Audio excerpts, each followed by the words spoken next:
Terima kasih saudara-saudara sebagai pejuang-pejuang kalian di ujung tombak. Terima kasih sekali lagi atas kesetiaan saudara-saudara sekalian. Ingat, berbakti, bekerja untuk rakyat kita itu mulia. Kita berada di jalan yang benar, kita tegak lurus, kesetiaan kita kepada rakyat, kepada bangsa kita. Saya minta saudara-saudara jangan setia kepada saya sebagai individu. Selama saya memperjuangkan yang benar, saya minta saudara dukung saya. Begitu kau mencium saya berada di jalan yang tidak benar, silakan tinggalkan saya. Hidup saya, sumpah saya ingin mati di atas kebenaran. Saya ingin mati membela rakyat saya. Saya ingin mati membela orang miskin. Saya ingin mati membela kehormatan bangsa Indonesia. Saya tidak ragu-ragu. Itu bicara tentang nawa dosa ya. Jadi dosa Presiden Jokowi. Tetapi tentu kita akan bisa lihat versi yang lainnya, saudara sekalian. Nah, versi yang lainnya itu adalah saya mengatakan 4 hal ini selalu menjadi permasalahan bagi Presiden Joko Widodo ketika dia mau step down. Jadi saudara sekalian, tidak itu saja ya, tidak hanya kontradiksi yang diwariskan oleh Presiden Jokowi. Yang diwariskan Presiden Jokowi banyak hal yang kemudian membuat dirinya sekarang berada di dalam ancaman ya, akan diperkarakan.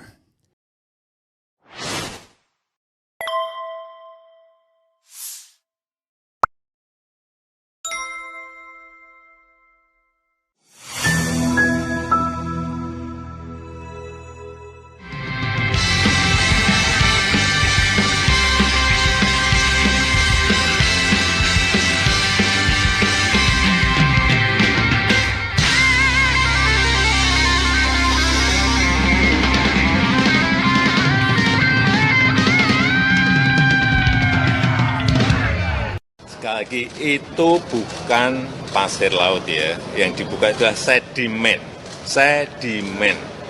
bukan.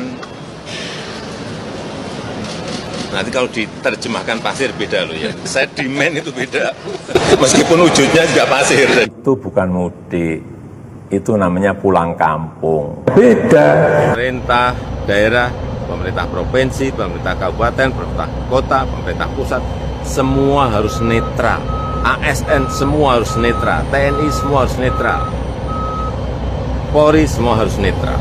Hak demokrasi, hak politik setiap orang, setiap menteri sama saja. Yang paling penting presiden itu boleh loh kampanye, presiden itu boleh loh memihak, boleh. Pemerintah menghormati putusan MK yang final dan mengikat. Ya, kita hormati kewenangan dan keputusan dari masing-masing lembaga negara. Dari dulu memang paling tidak senang bantuan tunai.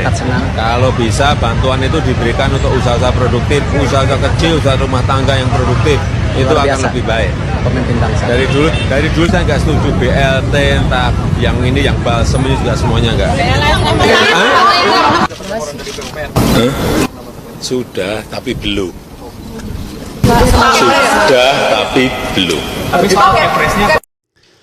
Assalamualaikum warahmatullahi wabarakatuh.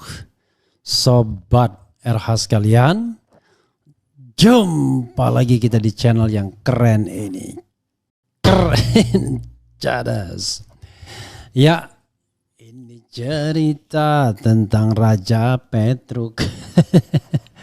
Jadi saudara sekalian, tidak heran ya kalau Ben Bland, seorang penulis ya, mengatakan Jokowi sebagai man of contradiction ya.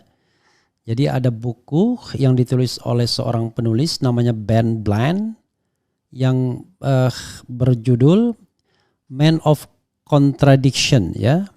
Joko Widodo and the Struggle to Remake Indonesia ya. Telah diluncurkan pada 1 September 2020 lalu. Buku yang ditulis oleh Ben Bland tersebut hendak melacak perjalanan hidup Presiden Joko Widodo dari awal kehidupan tinggal di sebuah rumah sederhana di tepi sungai hingga sukses menjadi pengusaha furniture dan selanjutnya memasuki dunia politik.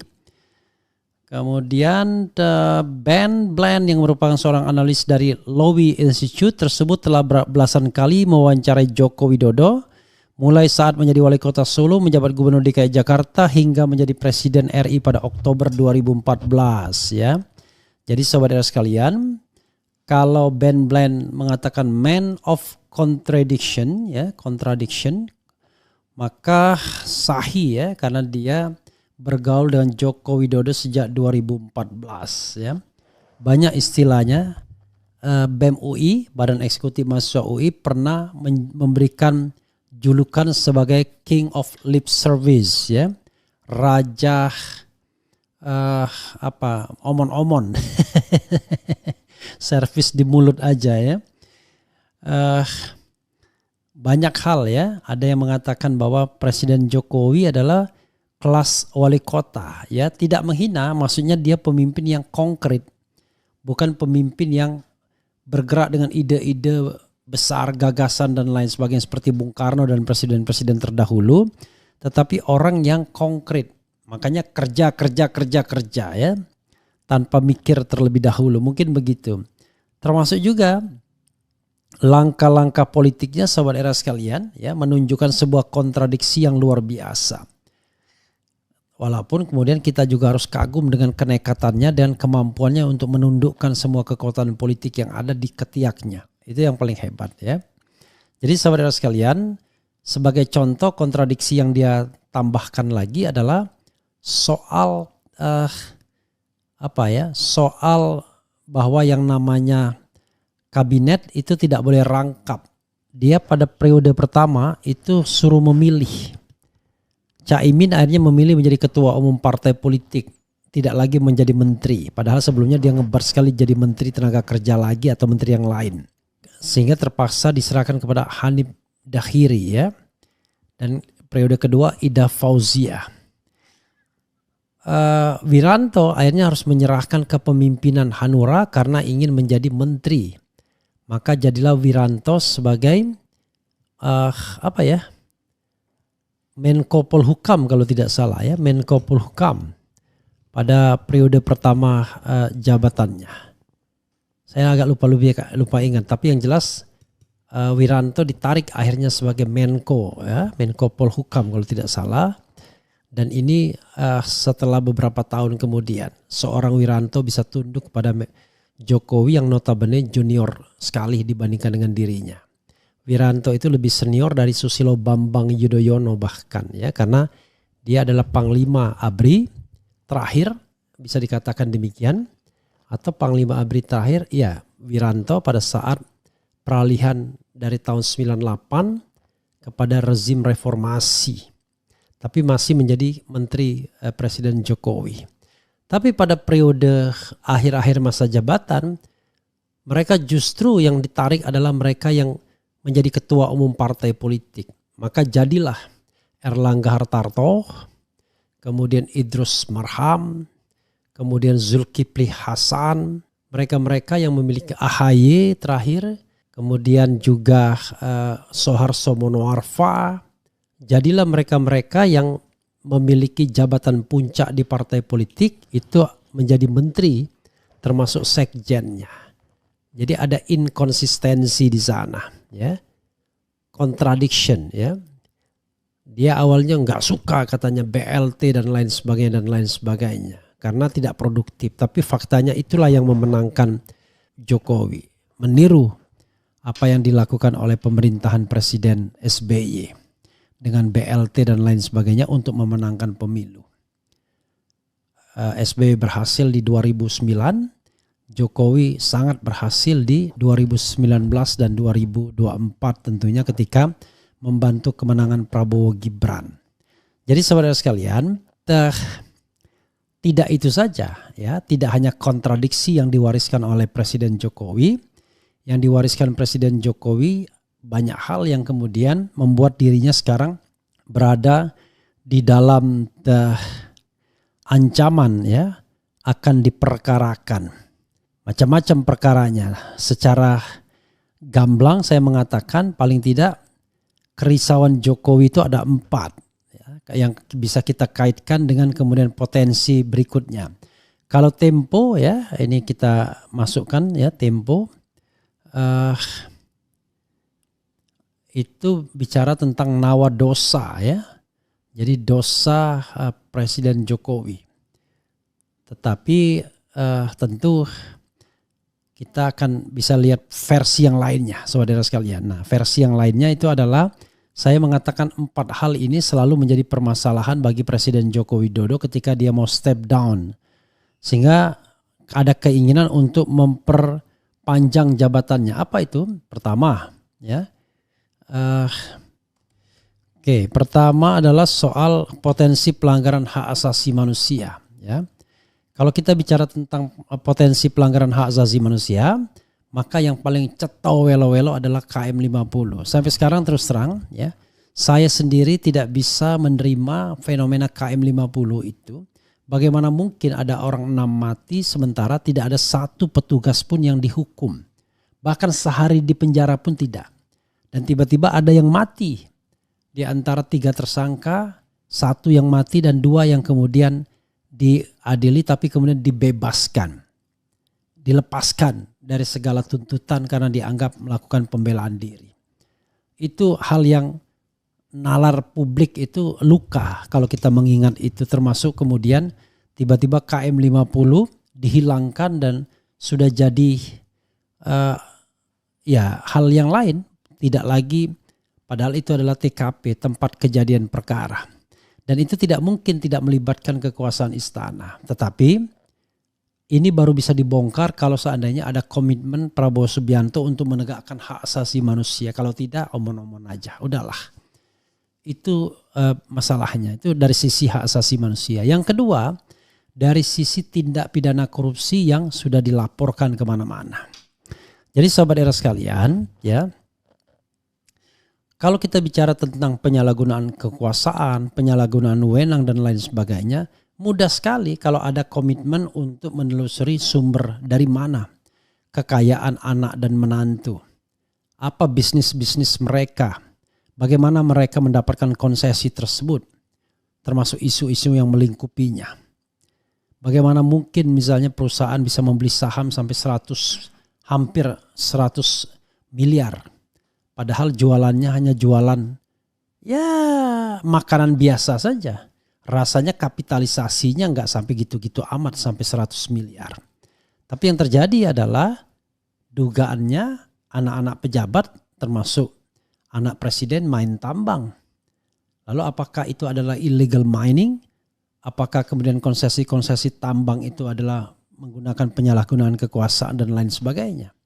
Termasuk dugaan ekspor ilegal. Jadi ada isu korupsi yang tentu akan dikejar ya oleh siapapun yang ingin meminta pertanggungjawaban Jokowi dan keluarganya. Karena masyarakat sudah muak. Kalau ada yang membela ya paling 1-2 saja. Tapi rata-rata sudah muak dengan apa yang dilakukan oleh Jokowi dan keluarganya. Mulyono dan keluarganya. Nah yang ketiga sobat era sekalian. Proyek-proyek strategis yang masih dalam genggamannya, masih dalam pengaruhnya. Jadi seperti proyek IKN misalnya, Presiden Jokowi tampak tidak rela melepaskan proyek tersebut. Entah karena legasinya, entah karena sudah menguasai proyek yang begitu besar dengan dana ratusan triliun tersebut. You can imagine ya, itulah the biggest project in Indonesia. Jadi Anda mau cari proyek yang lebih besar dari itu udah gak ada lagi. Dan itu dikuasai oleh Presiden Jokowi. Belum lagi ketika dia berkuasa, ya ada operator keuangannya, operator yang berusaha di tambang dan lain sebagainya, yang juga pastinya ya memberikan kontribusi kepada Presiden Jokowi dan keluarga. Itu proyek-proyek yang ditangani atau dikuasai. Nah yang keempat adalah soal dinasti politik. Presiden Jokowi sudah berhasil menempatkan Gibran Rakabuming Raka sebagai calon presiden. Dan dia juga menempatkan Bobi Nasution dengan dukungan hampir semua partai politik untuk menjadi gubernur Sumatera Utara. Dia ingin mencengkramkan terus dinasti politiknya. Tapi jangan salah, dinasti politiknya bisa hancur kalau salah langkah. Gibran bisa jadi tidak dilantik atau di-impeach ketika dilantik. Jadi 4 hal ini membuat the man of contradiction ini menurut ini 4 hal dari saya, menurut E.F. Saifullah Fattah menjadi manusia yang paling gelisah. Manusia yang sangat khawatir ya ketika dia step down.